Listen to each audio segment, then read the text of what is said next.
History repeats itself. Just like Margaret Thatcher feared a united Germany, today's powers fear a united Korea.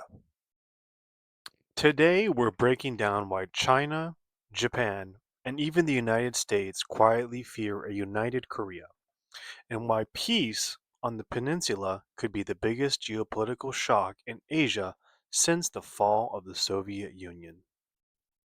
To understand why this matters, we need to understand what a unified Korea would actually be.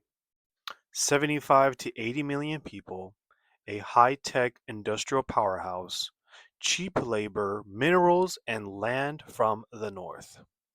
A massive military if it chooses, and positioning itself between China, Japan, Russia, and the United States.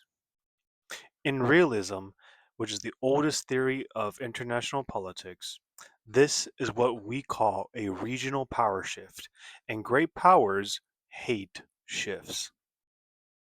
China's biggest fear isn't Japan. It isn't even Taiwan. It's losing North Korea as a buffer. Right now, China uses North Korea as static protection. But if Korea, under a unified Seoul, or worse, staying aligned with Washington, suddenly U.S. troops might be near the Ual River, a pro US democracy sits on China's border, and also a nationalistic, powerful Korea rises next door. For China, that's not peace, that's a strategic nightmare. Japan. Japan publicly supports unifications. However, privately, Japan remembers something Europe had learned in the early 1990s. A divided nation is predictable. A united nation becomes powerful. For Japan, a unified Korea means the following: 1. A stronger economic competitor. 2. A serious military next door. 3. A nation with deep historical grievances against Japan. And lastly, a player that can tilt the balance of power between China, Russia, and the United States. In realism, this isn't about morality, it's just the reality of the balance of power. The United States.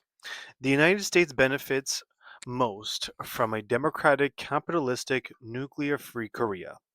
However, even Washington has its own concerns.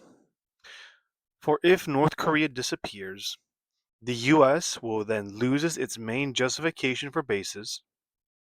2. A strong Korean public opinion might even try to push US troops out, as it already has been trying to do, even in current circumstances. And lastly, that a stronger Korea might pursue its own independent foreign policy. For the United States, a unified Korea could become a middle power, which would be too big to ignore, and most importantly, too independent to control. What you're seeing isn't new. This has been going on for millennia. If we were to go back in ancient times, particularly in ancient Greece, states like Athens and Sparta feared any shift in their balance of power. If we were to travel fast forward to a millennia later in the medieval times Europe, kingdoms tried to prevent their rivals from uniting. And in contemporary times, even during the Cold War, the West feared a united Germany until the moment it happened, especially in the case of the United Kingdom. The lesson is very simple. Power always resists the rise of a new power.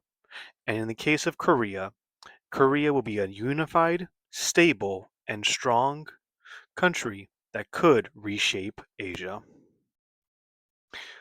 So, if you're tired of outrage and want to understand global power through ancient patterns, please subscribe to my channel. My channel helps young adults see the world clearly by exposing the strategies that empires have been using for since the beginning of time. You guys, nothing's happening today is new. However, what my channel is trying to do in helping you to learn is to use the patterns of history to learn from them.